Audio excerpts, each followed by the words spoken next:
Welcome to the Missionary Disciple Podcast. My name is Angèle, and today I have with me Michael Hall and Holly Leonard. And today we're going to be talking about personal testimony, how to make a personal testimony, what's the power of a personal testimony.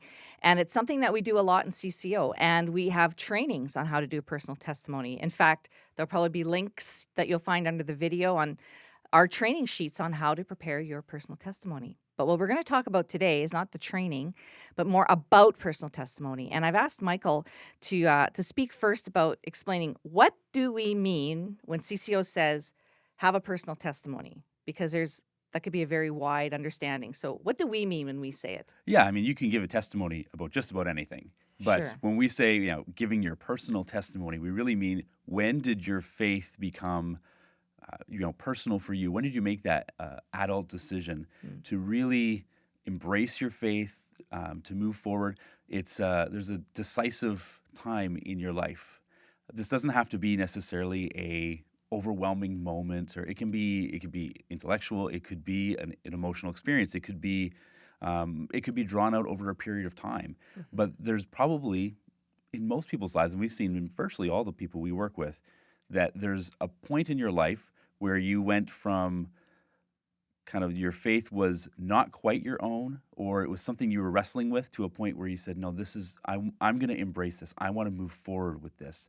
I'm going to say yes to Jesus. I'm going to say yes to my faith. Okay. I think that happens a lot on campus, that students are like, okay, this isn't my mom and dad's faith anymore. That's right. I'm making this my own. Yeah. Right. So what's really key in the testimony from a CCO perspective about making your faith your own? What are we zoning in on when we prepare students to give a personal testimony? Really, you can kind of break it up into three parts for the most part, what you're looking at with this testimony. And first, you need to describe, what was your life like before you made this decision to follow Jesus? And often there's a problem or something you were struggling with, and you're trying to describe, for your audience, just to give them context, right? Not to glorify what was happening, or not even to make it so much about you, but just to give them context to what this decision was really about. Some sort of a struggle or pain point, yeah. Or, so you might or even how great it was, but yeah. But I was missing something. Exactly. Yeah, we've heard many testimonies of the I had it all. I was the star athlete. Sure. I was I was a straight A student. I was on my way in business school or med school or whatever, but I could just feel like something wasn't there. Right. On the outside, I looked like I had everything, but on the inside, I knew I was missing something. Okay. Or it can be I was down in the dumps, and terrible things were happening in my life, and somebody, introduced me to Jesus, and that changed everything. So it can be, or rebelling, or a sinful lifestyle. Exactly. Whatever. Or it could just be, I wasn't sure. Things were fine, but I didn't know what to believe. Confusion, yeah. Yeah, and so it can be all kinds of different Sure. ways. But the point is that something was wrong. Yeah. And we all have something that was wrong in our lives, and that Jesus, introducing ourselves to, or Jesus introducing himself to us and coming into our lives, changed that. Mm-hmm. And then we speak about that. And again, it may be a moment, it may be a season of time where you were discovering Jesus, or rediscovering him in a new way.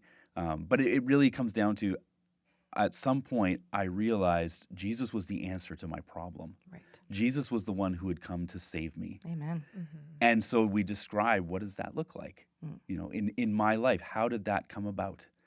And so that might be, I went to a retreat and I encountered Eucharistic adoration, or I heard this talk and somebody said this, and so something just went click in my brain and went, oh, that's what this means. That's what Jesus can mean. Or was this prayer time? It can, again, it can be all kinds of different things. And then a short description of, so now what was my life like after that? Right. What did that change in my life? Mm-hmm. Yeah. Yeah, and I often notice, when we train a testimony, we're going to ask the people to articulate, when was that decision made? Yes. Because there can be we teach how conversion is there's an experience of the heart, there's an intellectual understanding, but then there's a decision, which is very CCO. So in all of that, even if it's not explicit sometimes, but deep down there's a decision, I need to change my life and follow Jesus. I recognize what he's done and I need to respond to it. And so that's what we will do to get a testimony going, right? So why is that so effective? Why is a testimony so effective in evangelization? Yeah, I think that it's necessary because, we can often be a bridge of trust for people to the church and to Jesus. Sherry talks about that in Sherry Waddell speaks about it in Forming Intentional Disciples. But what am I a bridge to, and what am I going to do when I walk them there? Like, how do I help them understand who he is and what he's done? And a testimony is a really quick, really powerful, personal story of how I came to meet Jesus and how you can too. So there's an inference that because like me, with where I've come from and what I've lived and in all and the humility of communicating very vulnerably, like really where we've come from, becomes habitual and easy when we've done this exercise of being trained in it. It's like, hey, I totally know and I'm confident to articulate the mess and the problem and the confusion in a way that maybe overlays into your own life and that you're maybe identifying with my story in some ways. And so we write it knowing that's the flow of the conversation we're going to have when we deliver it. It's written to be accessible. It's written to be relatable. It's written to hit on the common human emotion and experience at play so that when you're sharing it, people are curious and they do want to know exactly how. So, there's for me, when I articulate like my honest prayer of the heart that I made, that day in my bedroom of all the things I was considering that I was hearing in the Discovery Faith study and hearing about this God, and like the knowledge was all there, but it's like, really, like, does he really want to know me? And that I had to get to that place of acknowledging I'd never prayed like that and I'd never talked to this God like that. And I really wanted to know what that would be like if I honestly asked him to come into my life the way they told me I could.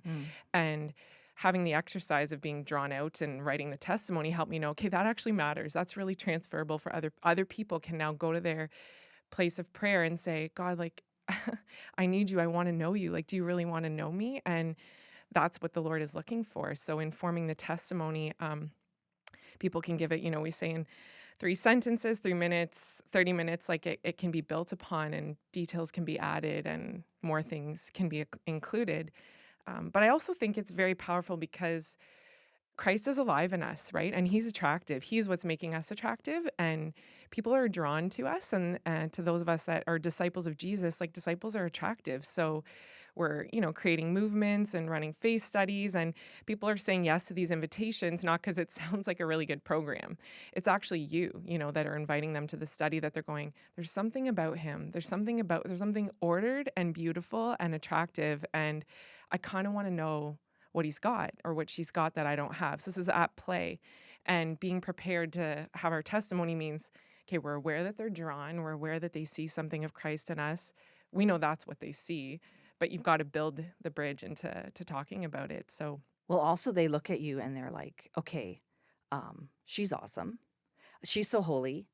But then when you get vulnerable and you say like, here was me in my dorm room, like wondering if I could ever encounter that. They're like, oh, she can read my mind, right? Like, it's like, that's me this is too, universal. Right? Because they look at you and they put you on a pedestal because you're showing the joy of the gospel. And they like, I don't have what she has, and I could never be that. If she knew who I really am, the real things I'm going through. So personal testimony breaks down barriers to the presentation of the gospel, right?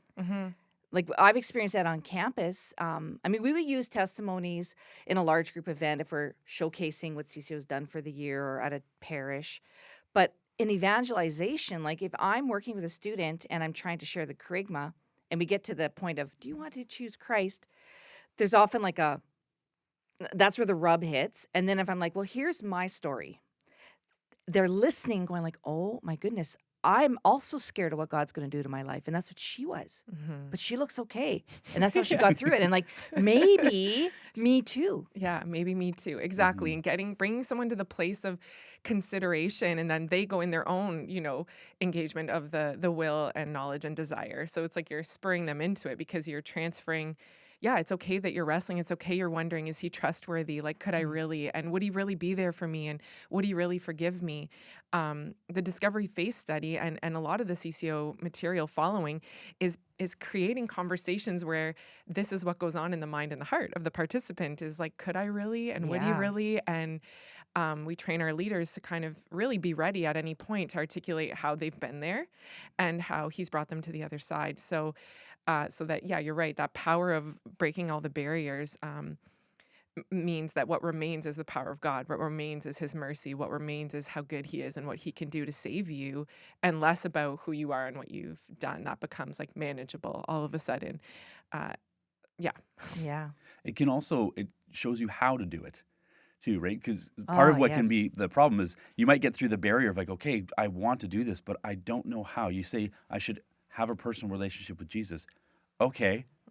How? How? What do I do? And this is so often lacking when we try to introduce people. We don't necessarily know or tell them We use how. words and Yeah, we say you language. should do this. Oh, go pray. But we describe them when we describe our own testimony. We're saying, here's one way that it happened, and somebody can go, oh, okay, so that's a way I can get to. And it may not be the way that ends up being exactly what their testimony will later be built on, but it gives them a little bit of like a mechanism. You know, it's Totally. like this is how it can happen. You know, so for me, like I can share that I went on a retreat and I encountered Eucharistic adoration, and I'd never seen that before, and that changed everything. So that gives the person, okay, maybe this, I don't know what Eucharistic adoration is either, but maybe that's something I could try where I can meet Jesus. You know, and so it's just, yeah, so often we lack the explanation of how do you actually go and meet Jesus. And it's not, and it makes it like not hocus pocus magical. I really hope something happens to me. So, wow, Michael's happened at Eucharistic adoration. I'm going to go sit in a church, figure out what that thing is, and that'll happen to me too. Like you would have went to the length of describing what kind of conversation did you have with this God, with Jesus when you were there? And we would really fight to find, like Angèle says, that like, what did you say to him and what did he say to you? Like talk to us about what did you feel? What did you sense? What did you hear him saying? And that becomes the nugget that's transferable because now, okay, the missionary that invited me to consider that God cared for me and wanted to know me said, well, just go ask him. Like she would just kind of go ask him if he cares for you. Have you ever prayed like that before? Have you ever asked him, do you care for me? Do you see me? I want to believe these things about you, but it's hard for me. And so like literally just said, go ask him.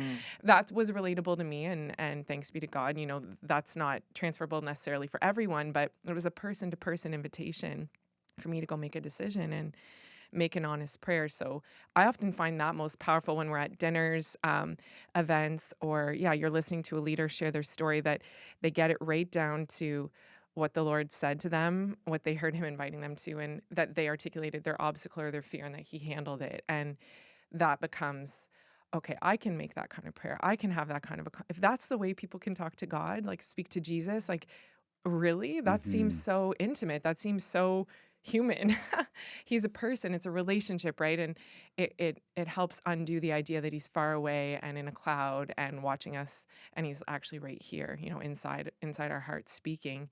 That piece, that's what I find powerful, is listening to what happened when you're at adoration, right? And I like how you explain that, because if Michael just left the story at like, I went to adoration, now I know God, that's not the full story. No.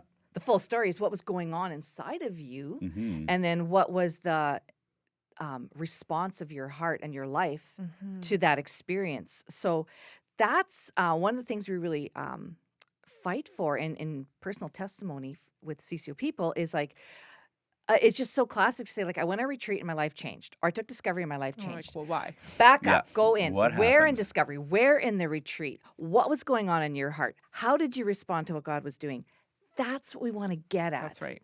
And that is what we do really well. And that actually helps the evangelization mission the most. Because if we leave it at, I took a program, or I went on a retreat, or I went in front of the Blessed Sacrament, the people don't know, how do I be holy like Michael Hall in front of the Blessed Sacrament? Like, what? I'm kind of scared. This is intimidating. It looks really, really holy.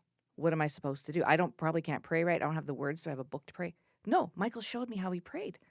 And there's faithful people around us that we've probably been drawn to. Like I think of growing up, my mother's faith, my grandparents' faith, like so beautiful. And I saw their devotion and I saw them light candles for particular reasons and close their eyes for rosaries. So I would do those things. You know, growing up, I like lit candles and I held rosaries really tight and closed my eyes. And I didn't know what was going on in their heart while they were doing that, right? Yeah. And I didn't know how to ask for it, or they didn't know how to share it. So when I was making my first honest prayer to God, like that's what I began with. I lit a candle because, okay, that matters, and I see rosaries, so better get one of those around. And just because I knew there was something to it, it had drawn me, but it had never been like transferred over to say, this is what's happening, and this is how I'm coming before God, and this is how he's meeting me, and you can meet him too.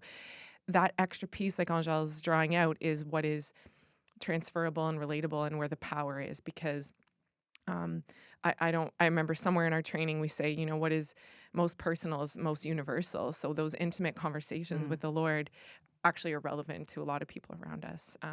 Those experiences of the heart. Awesome. Okay. Do you have something to say? Well, I was going to say, the other thing it can do is it provides like a contemporary context to conversion. We often read the stories of saints and that sort of thing, and that happened hundreds of years ago. Or sometimes the stories of the saints, they just seem unapproachable. Right. You're like, I don't know if I could have never that be experience. that. And besides, he was a saint. She was a saint. And like, I'm not. But then you hear, the testimony of your neighbor. And they said, yeah, like, just 2 years ago, my life changed.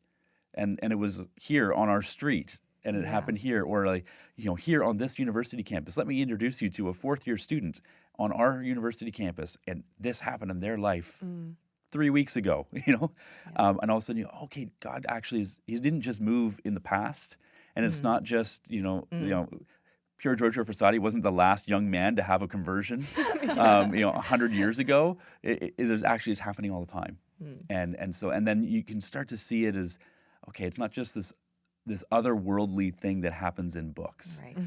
and in the great stories of the saints, but it's actually something that's happening to people I encounter. And people who are like me, but I'm still struggling, and apparently you were too, and I didn't realize that was the case, and look what happened. Maybe there's hope for me yet. That's why we need lots of testimonies. Yes, right? We need to hear absolutely. all the stories of people's experience, because even sometimes when I was evangelizing on campus, I would pull out someone else's testimony because it was going to meet that person's need better than my story. Be like, oh, can I tell you about my friend Lori? Okay, this is her story. And then I'd be like, okay, wow. So we need to hear the stories because they give us those real life witnesses. And doesn't JP2 say that somewhere, that people are more influenced by, or the friend, who said that? Paul VI. Paul VI. That's right. That's what I meant. People will be more willing to listen to witnesses than to teachers. And if they do listen to teachers, it's because they're witnesses. Yeah, Evangeli Nuntiandi. Thank you. You're Good welcome. job. Very well done. Very well done. Okay, let's kick around a little bit this question of do's and don'ts with testimony. So maybe the don't influences the do, but I think there's some good things we can just share about that you've seen maybe go wrong or get off track with delivering a testimony that is awesome. Yeah, I was thinking about that. Like, what are the segues or the ways that we begin our story, and how much that matters? Like that's the beginning of sharing your story would be like opening a door into something that you've lived, and less about, oh, you should just become Catholic. Being Catholic is awesome. I love being Catholic. You want to know why I'm joyful? It's because I'm Catholic. That's not wrong. That's actually like beautiful, and it is true. But that's really hard to get behind you to find out why and to hear the story. So thinking about how to start our story in a way that's open and invitational and can lead someone. So statements like, yeah, like I wasn't always like this. This wasn't always my life. I used to struggle. I've lived a season of this with this particular suffering. All of a sudden they're going, yeah, me too. Okay, I've had a season. Yeah, I've had a suffering. Like there's some really relatable pieces that are leading you to an encounter with Jesus. So the opening sentences and the segues and the So there's a hook of curiosity. There's a hook of curiosity. Yeah, that's better said. Yeah, helping them to stay with you, with you in the story, because if you make it all about yourself, or you make it too determinate, or chronological. Yeah, I was born. I was baptized. Okay, I'm gone now, right? Yeah, I'm I'm not bored listening already. to you. Yeah. I'm bored already. That's totally you, and it can't be me. That's your story. So there has to be a way that it's being articulated. And again, in our training that'll be linked, it talks about a bunch of examples of how to do that we don't spend a lot of time unnecessary details where sin may be glorified or the before life, or we mostly want to capture them by that there was a struggle and confusion, and it can be pretty generic. We don't have to get into why and how, right? So that it can be about Jesus and what he's done and how our life is so different on the other side. Yeah, it's being discerning in the details. Yes. Right. There are times where the detail matters because it really is crucial to understanding the conversion. But that's the key. Does this detail further Right. illustrate why this conversion was so important, or is it just a personal detail? And that's some of the hardest parts is sitting down with somebody and training their testimony, and they write out all these things for you. You're like, okay, well, that one we're actually going to cut it, and they're like, but my life. that was so yeah. important to me. And I think, yeah, but I don't think it's so important to telling your story. It's really important to you, and I will sit down. Let's talk. I want to talk to you about it, and I hope you do talk to people about it. When we're talking about preparing your 3-minute testimony, we have to be almost ruthless in kind of like getting down to the detail of like what actually is crucial to tell the story of what Jesus did in bringing you to a relationship with him and to changing your life. And that's really the key detail. Yeah, totally. And that's why I think the power of the 3-minute testimony is that it eliminates like TMI. Like there's just too many details, too much information, and people get lost in the story, and you even get lost in your own story. But by saying, well, it has to be 3 minutes, you narrow it down to what's the key change, key problem. How did Christ do that? And then what was my life afterwards in that area? And it helps you to narrow the focus so that you can communicate well to people. Because otherwise, I mean, our lives took a lifetime to live, so we don't have that long to talk about it, right? So we have to narrow it down. So the 3-minute it seems to be the magic number to keep the focus narrow. But then if you're giving a talk at an event, you can totally expand it, right? But knowing the main point and the main pieces that will illuminate that point, and with the help of someone guiding you through it, because is this too much? Is this too detailed? Is this too sensitive? How can I say this sensitive thing in a way that won't be uncomfortable to my hearers, or maybe to people that are in the room? Like, there may be people that affected you that are in the room. So how do I say this in a sensitive way? And that's where your trainer can give you a lot of help. So. And two, like, I guess I'm trying to remember your exact question, but just like the do's and don'ts, right? And another do would be, like we were kind of sharing about Michael's Eucharistic adoration example, was ending with something relatable that's actually an invitation too, because we want to believe that we've shared in a relatable way. They're captured, they're wondering, they're like, oh man, I wonder if I could have that too. And that we would end with like a question to them, or like, do you think you could ever talk to Jesus like that? Like, what do you think, of him and what he's like, that there's some question in relation to your moment that you could transfer into a challenge for them. Like when it's a large group event, it's more generic because we're saying, I challenge you today, consider this and bring this to prayer and ask God this.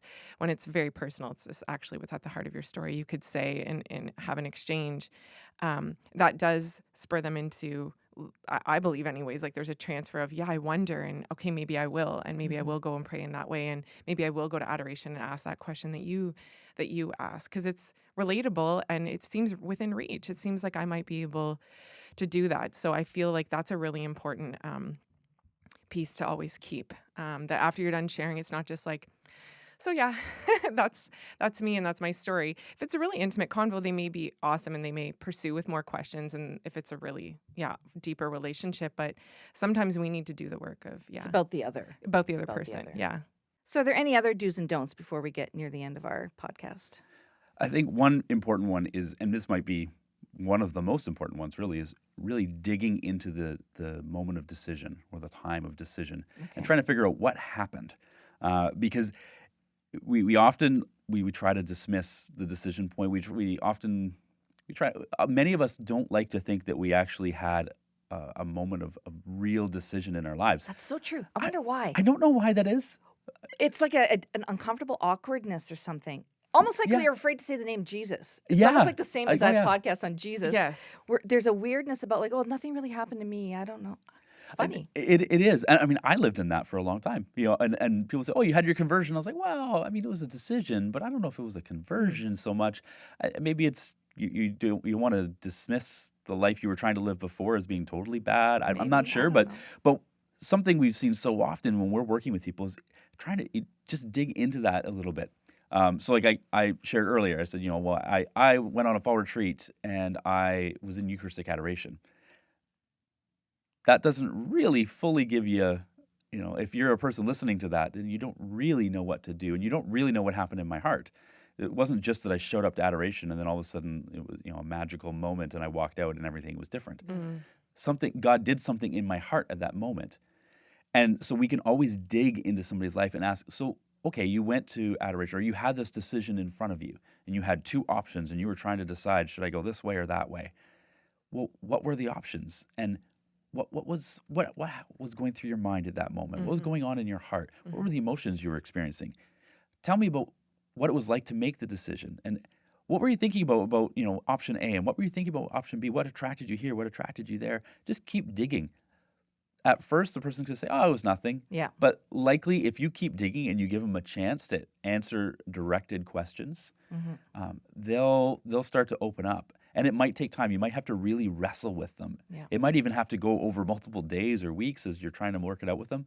But the more you can do that, the more you can really get to the heart of what happened. And that's going to make a powerful testimony that not only accurately describes their story, and one of the neat things is that's going to really affect their spiritual life because you might actually help them understand something that God did that they didn't even fully realize that God had done this. It just happened to them.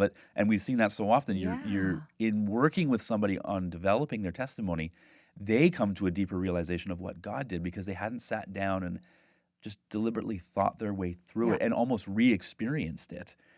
But then you're also getting them to be more clear in the communication of what did God do. And you're always trying to encourage them to speak about it in a way that it will impact somebody else. And it gives somebody else an opportunity to say, oh, that's how it can be done. Yeah. So if I use my own experience, I didn't just go to adoration, but I sat down in adoration and I didn't want to be there. And I didn't know what was happening because I'd never been to adoration before. Okay, important. Yeah. Because just with I went to adoration, my life changed. Okay, I can't be holy like that guy. Yeah. But little do we know that you have no idea what's going on and you don't want to be there. I was actually freaked out by the whole thing. And freaked out. Yeah. And important. It's intimidating. Yeah, but the only reason I had I could enter in at all was because I had known the priest, kind of. Okay. He had been assigned to my parish early on in his priesthood, and I was, in my teenage years, I wasn't super involved in my parish, but I knew him and I'd met him at a couple of youth group things that a friend would bring me to because I wasn't part of the youth group, but I went to one or two things and I'd met him a couple of times and somehow I had trust with him. Okay. And I thought, if Father Mark's okay with this, it can't be that bad, can it? And then I looked around at everybody else and they were into it.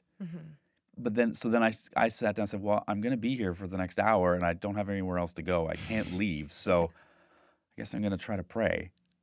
And then I just kind of said, okay, God, I don't really know what to do here, but I'm here. And it was just like there was an openness in my heart. There was just a crack.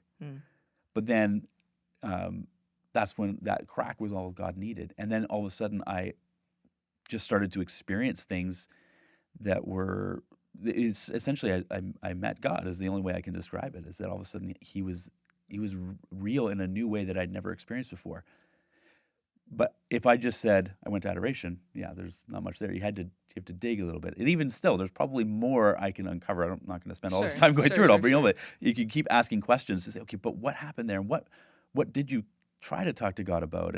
And all of that can start to uncover what did God do in that moment. And that can inform the way you structure the whole testimony then, because now you want to basically use everything in the, what was going on in your life before to lead to why this moment was so important. And again, it might be one moment, it might be over a period of time, you came to a number of realizations that all led you, but it will lead to a decision. Or maybe even a series of decisions, but they're going to be in a compact period of time.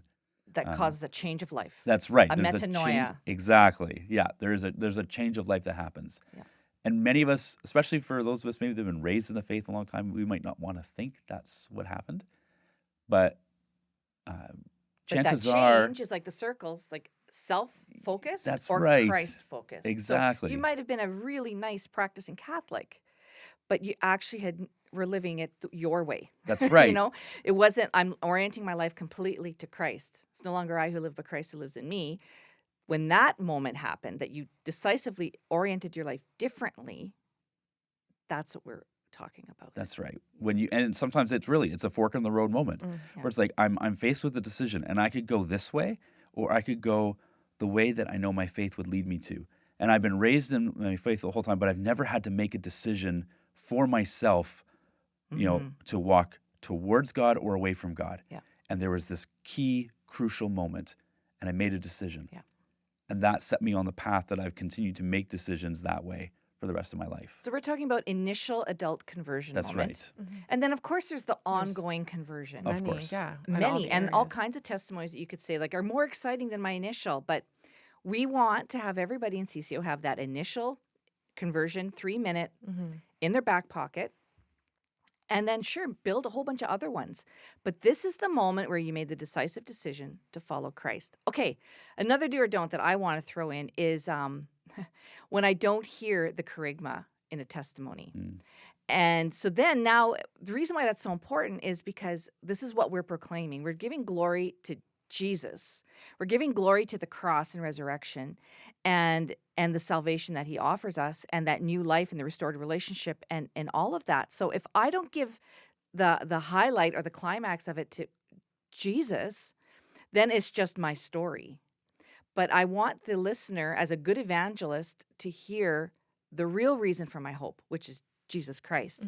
So even if in adoration, you didn't specifically put all the 4 points of the gospel message through your mind in that moment, that doesn't mean it can't be in your testimony. That's right. So like when I would train people, I'd say like, sure, like if I was training you, Michael, I'd say like, tell the story of what happened. And then you can say like, the reason why this was such an important event is because Jesus was truly present in the Eucharist, and Jesus is my salvation. Jesus died and rose again so I could have new life. So even though those thoughts weren't in your head at the moment, as the communicator of a testimony, I make sure to put it there because it's for sure implicit in what was going on between you and the Lord. Absolutely. Right? It's Yeah. implicit. So we can embed the gospel into what we're doing, even though if it wasn't exactly there. And that's important to me. I'm getting worked up about it because this is what one of the things CCO is built upon. Clear and simple, Jesus, the proclamation of Jesus. And so that's one thing I'm looking for. If I was scanning someone's testimony, I'd be like,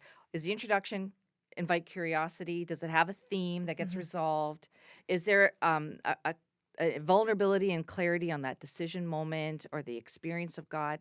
And do I hear the name of Jesus and the kerygma? And then pretty much you're going to, like, it's probably going to be awesome. And is it a page and a half? Just so you know, a 3-minute testimony is a page and a half. If I see those things right away, I know it's going to be pretty darn good. I've done 85% of the work, Yeah. And what you're, even as you're sharing though, I'm thinking like, if you're, if our listeners are faith study leaders and they're running things, like this is the work of intentional accompaniment, like that makes these testimonies come to life, you're right? So yeah. If I'm listening to you and I'm experiencing discovery and I'm feeling God move in my life in a new way, I don't know how to find those words, but I'm hearing you. And I think too, our audience is people working with these people, right? So that you find someone who's living joy or who's living a new life or who's trying to make their testimony. And these pointers that you're giving are critical for that person because without Amy and Michael on campus when I was a student greeting me, they put those words into my story that helped me actually validate it, celebrate it, see that it was something big. Because otherwise, it was just this crazy prayer time I had that I couldn't wait to tell them about, but that through telling it to them and them giving me the framework and saying, this is what happened, and it validated it, made it, like you kind of said, like, why are we so afraid? Unless it's really shared and spoken about and drawn out. And we often say that, like, go share your like, go talk about what you're living because it makes it more real and it begins to value it and to give value. So just the pointer of like, for Michael, he's going, okay, well, what did I really live? I imagine whoever sat with you and worked that out with you, you grew even more in confidence and clarity that God had really done something and you're even more convinced of it. So now that impacts how you share it because you've been given that vocabulary. And that's the great work of intentional accompaniment. So when, our episodes on prophetic listening really tie in here because you would have surveyed that Michael had a new, hey, you're joyful. Like you would have had a survey, a Zoom, and a strength. And you would have been able to see that there was something going on. And through questioning him and pressing, you're going to find that nugget. And I really encourage our listeners to look at the people that are in their lives and think, okay, who's in my ministry, who's in my midst that might be living something that they're not going to run and say, I have a testimony and it has a, Yeah. right? They don't necessarily run to us. So that dimension of the training side of being the person who's training the testimonies means it's a bit of a work of harvest. It's a bit of a work It of tilling is. and talking and fighting the maybe it was nothing. That's